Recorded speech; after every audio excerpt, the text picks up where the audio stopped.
Selamat berjumpa kembali rekan-rekan mahasiswa Politeknik Gus Durian. Pertemuan kali ini adalah kuliah dengan mata kuliah Manajemen Kinerja Perpajakan untuk program studi Kebijakan dan Manajemen Pajak semester 5. Topik pertemuan kali ini adalah strategi penghematan pajak. Baiklah, kita mulai kuliah kita.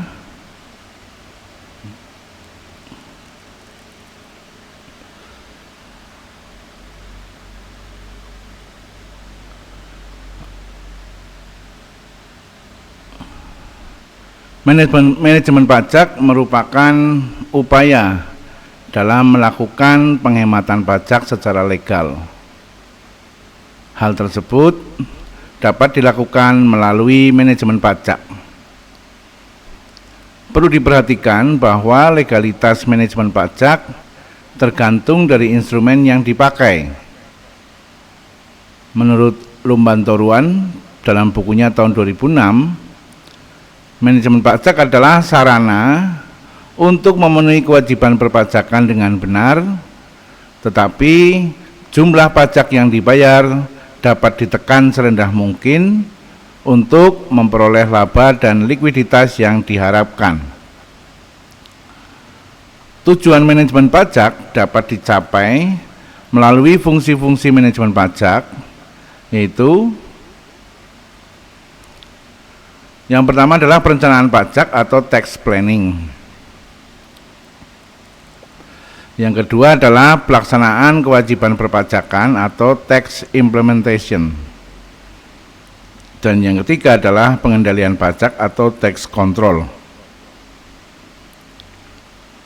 Tujuan manajemen pajak adalah menerapkan peraturan perpajakan secara benar dengan memperhatikan tingkat efisiensi agar diperoleh laba yang optimal dan tingkat likuiditas yang tinggi sesuai dengan yang direncanakan. Ada dua fungsi pajak menurut Mardiasmo tahun 2018. Pajak memiliki dua fungsi, yaitu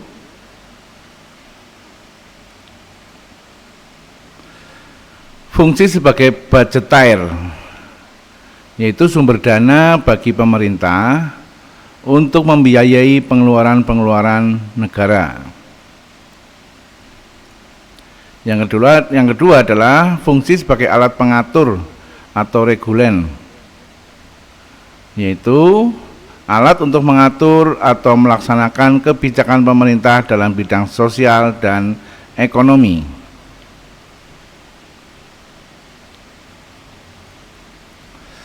Kita bahas yang pertama adalah perencanaan pajak. Menurut Suwandi tahun 2008, perencanaan pajak adalah langkah awal dalam manajemen pajak. Pada tahap ini dilakukan pengumpulan dan penelitian terhadap peraturan perpajakan agar dapat diseleksi jenis tindakan penghematan pajak yang akan dilakukan. Kemudian menurut Zen tahun 2008 mengungkapkan bahwa perencanaan pajak merupakan tindakan penstrukturan yang terkait dengan konsekuensi potensi pajaknya, yang tekanannya kepada pengendalian setiap transaksi yang ada konsekuensi pajaknya.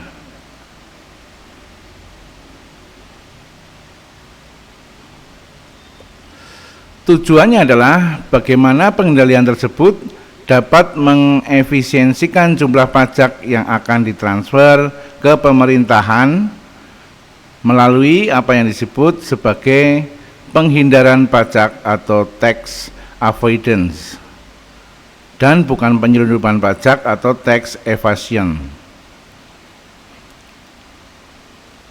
Dalam perencanaan pajak ada 3 hal yang perlu diperhatikan, yaitu yang pertama, tidak melanggar ketentuan perpajakan.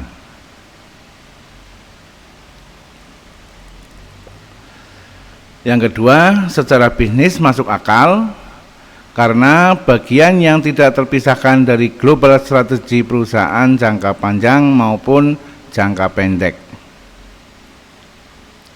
Yang ketiga adalah bukti-bukti pendukungnya memadai, misalnya perjanjian atau agreement, tagihan atau invoice, dan accounting treatment. Ya, accounting treatment ini adalah tata cara pembukuan.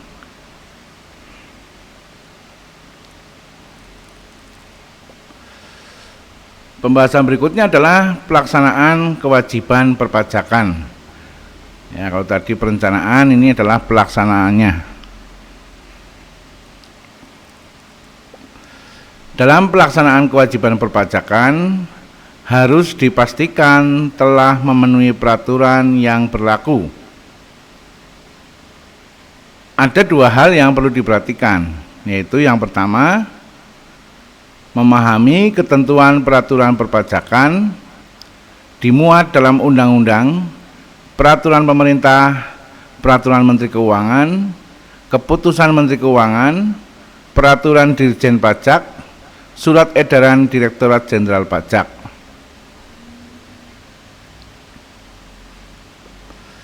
B atau yang kedua adalah menyelenggarakan pembukuan yang memenuhi syarat.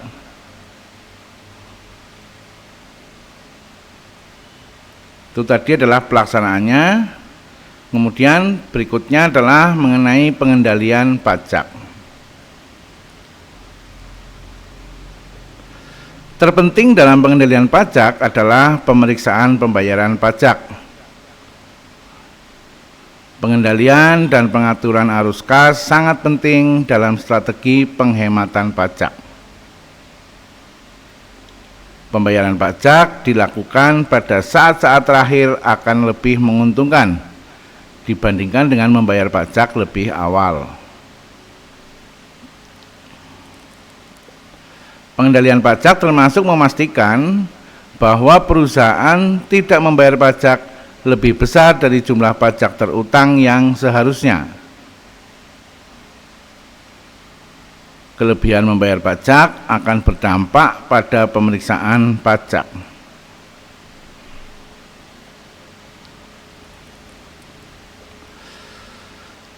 Berikutnya, topiknya adalah manajemen pajak tertata baik.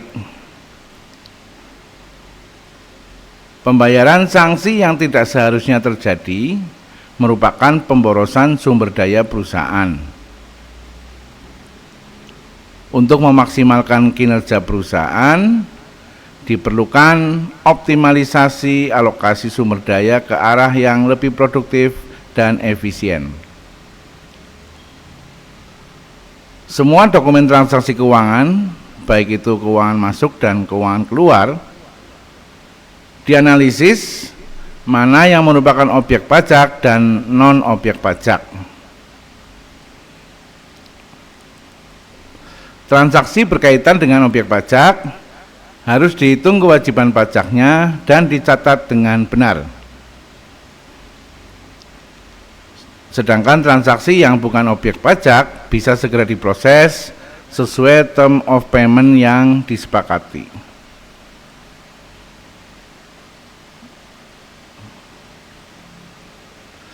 Pastikan bahwa semua pajak terutang dibayar jumlah yang benar dan pada waktu yang tepat. Penyampaian laporan pajak atau SPT harus tepat waktu, mengacu pada Undang-Undang Ketentuan Umum dan Tata Cara Perpajakan atau Undang-Undang KUP Nomor 28 Tahun 2007 dan Undang-Undang PPH Nomor 36 Tahun 2008.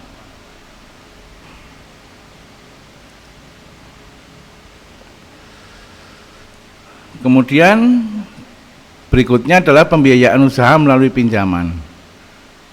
Jadi ini adalah topik-topik yang kita bicarakan adalah merupakan upaya-upaya untuk menekan pembayaran pajak supaya serendah mungkin tetapi dengan cara-cara yang legal.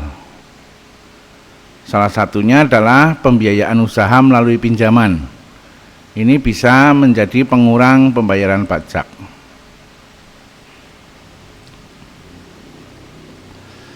Pilihan pembiayaan eksternal melalui penciptaan utang atau debt financing akan berdampak positif. Artinya menguntungkan perusahaan dengan memberikan imbalan lebih besar kepada para pemodal, kreditur, dan pemilik. Jika return on asset lebih besar dari tingkat suku bunga utang. Banyak perusahaan melakukan rekayasa utang untuk mengurangi besaran pajak. Dengan memperbesar utang akan berdampak pada beban bunga yang makin membesar. Akibatnya penghasilan kena pajak menjadi berkurang dan pada akhirnya beban pajak akan menurun.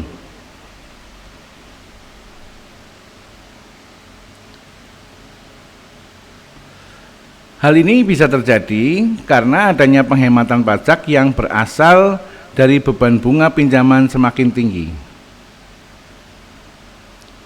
Semakin besar proporsi utang yang ada dalam struktur modal perusahaan, akan semakin besar penghematan pajak dan akan semakin besar imbalan yang diberikan kepada para pemodal. Beban bunga pinjaman adalah imbalan yang diberikan kepada para kreditur, dapat diperlakukan sebagai biaya fiskal. Utang sebagai sumber pembiayaan bagi perusahaan dapat menghemat pajak. Semakin besar beban bunga, semakin besar pula penghematan pajak yang diperoleh perusahaan.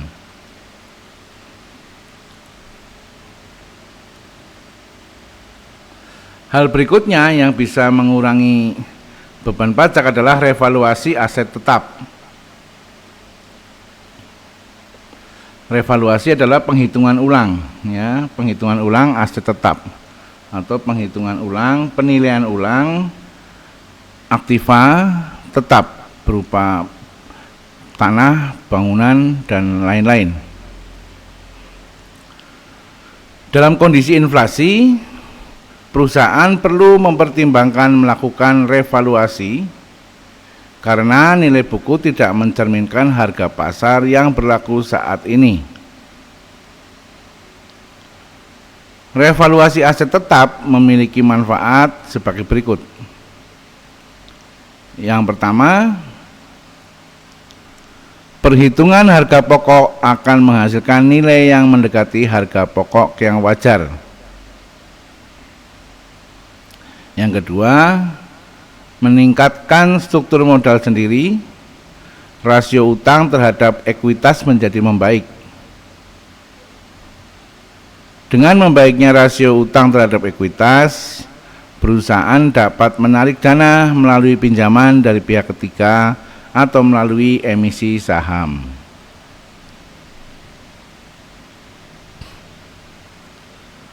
Yang ketiga atau C adalah masa manfaat aset tetap setelah revaluasi disesuaikan kembali menjadi manfaat penuh untuk kelompok aset tersebut, dan dasar penyusutan aset tetap adalah nilai pada saat revaluasi aset tetap. Dampak revaluasi aset tetap terhadap perusahaan adalah beban penyusutan akan mengalami kenaikan. Pada akhirnya akan mengurangi laba fiskal dan penghematan beban pajak akan terjadi. Pada saat kondisi perusahaan memperoleh laba, kerugian tahun-tahun sebelumnya bisa diperhitungkan sebagai pengurang, sehingga laba tahun berjalan menjadi berkurang.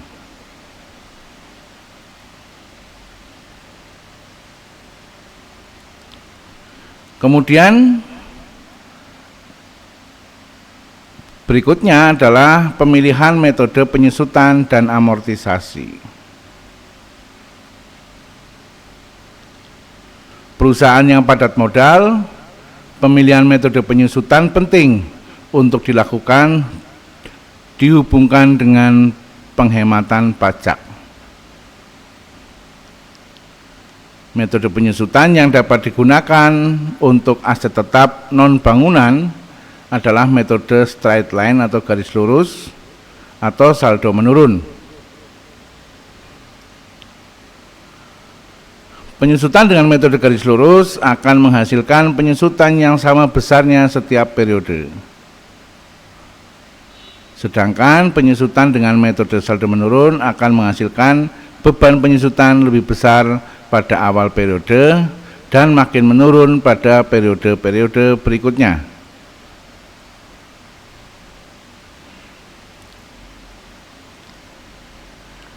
Jika perusahaan memperoleh laba, maka penggunaan metode saldo menurun akan lebih menguntungkan, dan sebaliknya bila perusahaan merugi, lebih baik menggunakan metode garis lurus.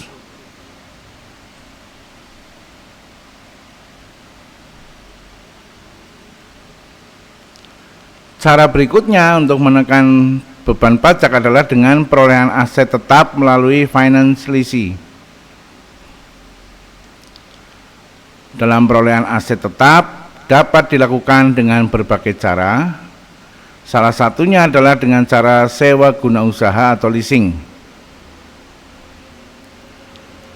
Leasing adalah kegiatan pembiayaan dalam bentuk penyediaan barang modal, baik secara sewa guna usaha dengan hak opsi atau disebut dengan financial lease, maupun sewa guna usaha tanpa hak opsi atau disebut dengan operating lease, untuk digunakan oleh lessee selama jangka waktu tertentu berdasarkan pembayaran secara berkala. Jadi kalau untuk menurunkan beban hutang, beban pajak maksud saya, perusahaan bisa mengambil kebijakan dalam pembelian aktiva tetap itu jangan beli tunai tetapi menggunakan leasing, supaya di akhir pembukuan rugi laba itu beban bunga leasing juga dimasukkan sehingga mengurangi laba bersih. Barang modal adalah setiap aktiva tetap berwujud, termasuk tanah sepanjang di atas tanah tersebut melekat aktiva tetap berupa bangunan atau plan. Dan tanah serta merupakan satu kesatuan kepemilikan yang mempunyai masa manfaat lebih dari 1 tahun dan digunakan secara langsung untuk menghasilkan atau meningkatkan atau memperlancar produksi dan distribusi barang atau jasa oleh lessee. Lessee adalah yang meminjam. Kegiatan sewa guna usaha digolongkan sebagai finance leasing apabila memenuhi semua kriteria sebagai berikut.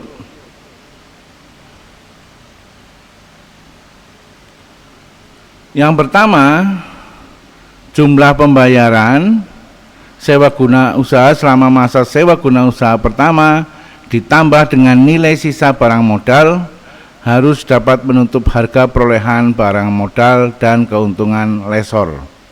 Lessor ini adalah perusahaan leasingnya yang memberikan pinjaman. Syarat kedua adalah masa sewa guna usaha ditetapkan sekurang-kurangnya 2 tahun untuk barang modal golongan 1, yaitu untuk golongan 1 sekurang-kurangnya 2 tahun. Kemudian 3 tahun untuk barang modal golongan 2 dan 3, dan 7 tahun untuk golongan bangunan. Penggolongan jenis barang model ini mengacu kepada ketentuan dalam Undang-Undang Pasal Penghasilan. Silakan nanti di browsing, dicari Undang-Undang PPH, Undang-Undang Pajak Penghasilan. Nanti akan dilihat di situ golongan-golongan aset yang ditetapkan oleh Kementerian Keuangan, dalam hal ini Dirjen Pajak. Syarat yang ketiga adalah perjanjian sewa guna usaha memuat ketentuan mengenai opsi bagi lessee. Ya, ketentuan-ketentuannya ini adalah misalnya untuk ketentuan pelunasan sebelum jatuh tempo dan sebagainya.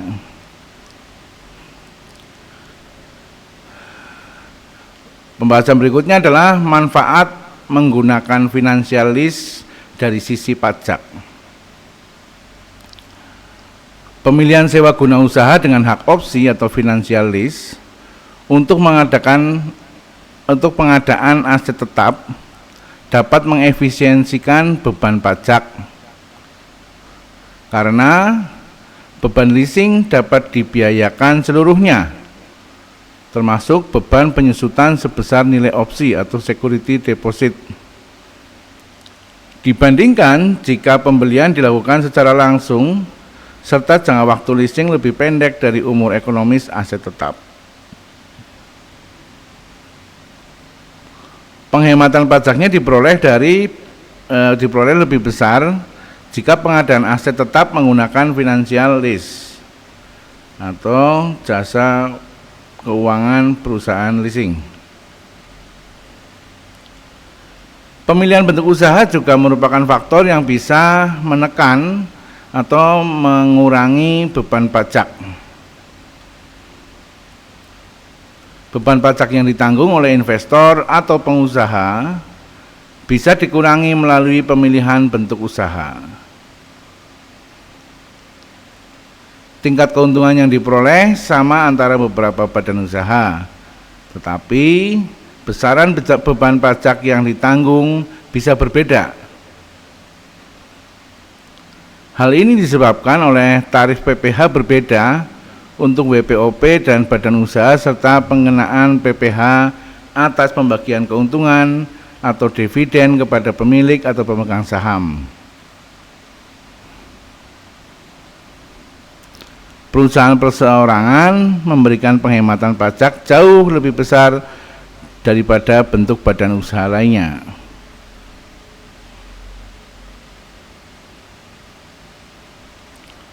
Ada dua faktor yang membuat pajaknya menjadi lebih kecil. Adanya fasilitas pengurang pajak atau PTKP dan biaya jabatan yang tidak diatur dalam bentuk badan usaha lainnya.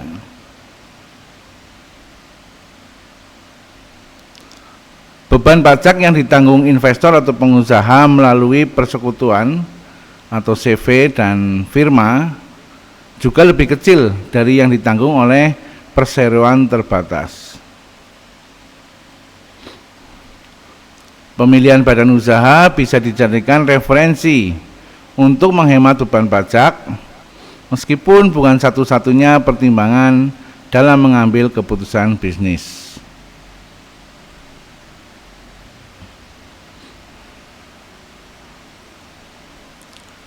Pertimbangan dalam proses pengambilan keputusan bisnis modern harus mengakomodasi masalah permodalan, risk management, lingkungan hidup, business and market development, serta hak dan kewajiban lainnya yang timbul dari pemilihan bentuk badan usaha tersebut.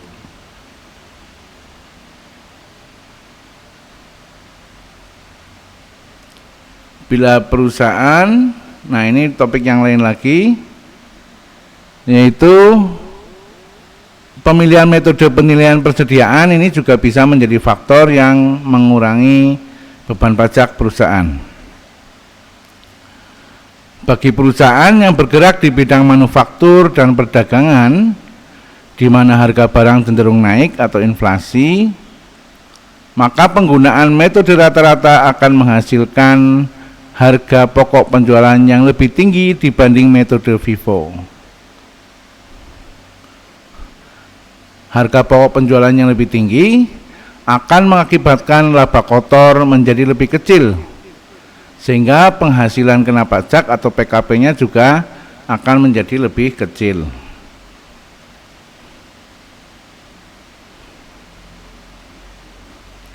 Faktor berikutnya yang bisa mengurangi beban pajak adalah transaksi yang berkaitan dengan pemungutan pajak atau withholding tax. Selain perusahaan sebagai pembayar pajak dan pemotong pajak terhadap pihak ketiga, masalah timbul jika pihak ketiga tidak bersedia dipotong pajak penghasilan. Jika perusahaan tidak memotong pajak penghasilan, maka perusahaan akan menanggung beban pajak penghasilannya ditambah denda bunga atas keterlambatan dari pokok pajak. Untuk mengatasinya, perusahaan sebaiknya melakukan markup nilai transaksi supaya nilai tersebut sudah termasuk pajak.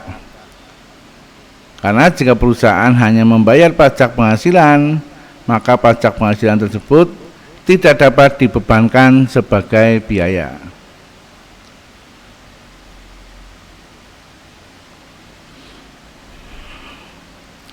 Metode berikutnya untuk mengurangi ataupun menekan besarnya pajak adalah optimalisasi pengkreditan pajak yang telah dibayar.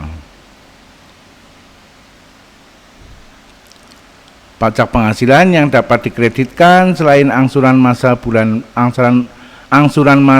pajak penghasilan, pasal 25 atas PPh badan terutang pada akhir tahun adalah PPh yang dipotong maupun dipungut oleh pihak lain yang bersifat tidak final. Antara lain PPh pasal 22 impor, PPh pasal 22 atas pembelian solar dari Pertamina, PPh pasal 23 atas bunga dari non-bank, royalti, kemudian PPh pasal 24 yang dipotong di luar negeri, dan PPh atas penghasilan tanah atau bangunan.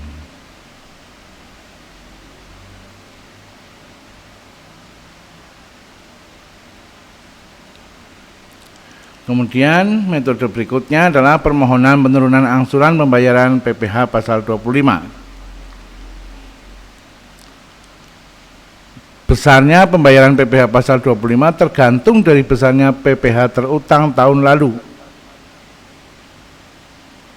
Bila dalam tahun berjalan diperkirakan ada penurunan laba atau PKP, perusahaan sebaiknya mengajukan permohonan pengurangan pembayaran angsuran PPh pasal 25 untuk disampaikan ke kantor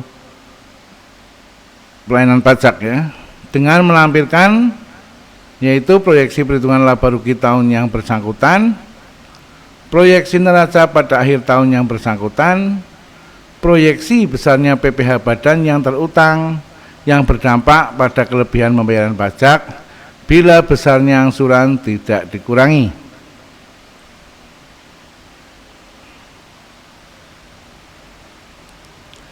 Metode berikutnya untuk menekan pembayaran pajak adalah rekonsiliasi SPT. Perusahaan sebaiknya melakukan rekonsiliasi akun-akun yang ada di surat pemberitahuan SPT tahunan PPh badan, SPT masa PPh pasal 21, dan SPT masa PPN secara periodik. Jika ada perbedaan, segera lakukan koreksi untuk menghindari pengenaan sanksi. Rekonsiliasi dapat dilakukan antara SPT PPh tahunan badan dengan SPT masa PPh pasal 21 dan antara SPT tahunan PPh badan dengan SPT masa PPN.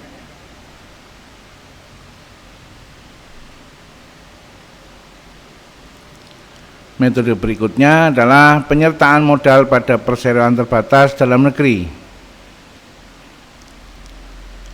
Dividen yang diperoleh dari perseroan terbatas dalam negeri dikecualikan pajak penghasilan dengan syarat jumlah saham yang dimiliki minimal 25% dari total saham beredar.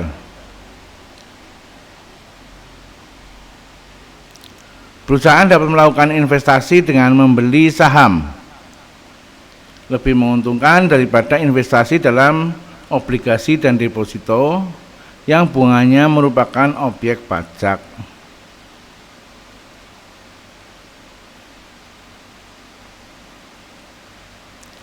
Kesimpulan dari pembahasan ini adalah strategi manajemen untuk menurunkan beban pajak dapat dilakukan melalui beberapa cara, yaitu yang sudah kita bahas tadi.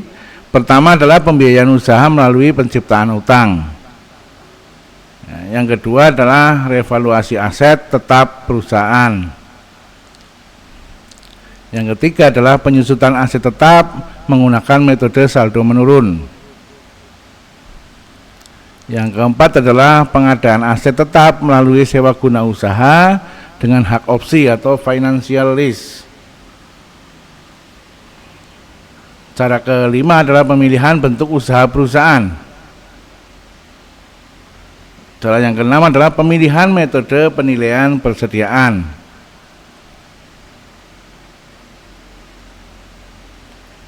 Cara yang ketujuh adalah transaksi yang berkaitan dengan pemungutan pajak atau withholding tax. Cara kedelapan adalah optimalisasi pengkreditan pajak yang telah dibayar. Cara kesembilan adalah permohonan penurunan pembayaran angsuran masa PPh pasal 25 bulanan. Metode ke-10 adalah rekonsiliasi SPT. Dan metode ke-11 adalah penyertaan modal pada perseroan terbatas dalam negeri. Itulah 11 metode atau 11 cara yang bisa diupayakan oleh perusahaan untuk bisa menekan pembayaran pajak secara legal. Artinya ini tidak menyalahi aturan-aturan pajak. Tapi apabila metode-metode ini bisa dijalankan dengan baik, ini pasti akan memberikan efek atau dampaknya adalah pajak yang kita bayar bisa minimal.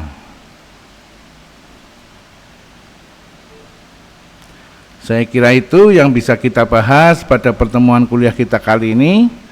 Silakan teman-teman memperkaya pendalaman terkait dengan cara-cara menurunkan beban pajak secara legal. Bisa dicari literasi-literasi di luar kuliah, baik literasi digital maupun literasi cetak. Karena ini sangat penting apabila nanti teman-teman sudah bekerja atau misalnya teman-teman justru punya usaha sendiri, ini bisa dipakai sebagai cara untuk memperkecil atau meminimalkan beban pajak kepada negara. Subscribe channel saya bagi yang belum subscribe, kemudian like dan share kepada banyak orang, karena siapa tahu apa yang kita bahas pada kesempatan kuliah ini juga bisa memberikan manfaat dan berguna bagi orang lain. Berkomentar di dalam kolom komentar channel ini, khususnya kepada mahasiswa Politeknik Gus Durian, berkomentar sebagai bukti kehadiran kuliah. Terima kasih atas perhatiannya. Kita akan bertemu lagi pada kuliah-kuliah kita berikutnya.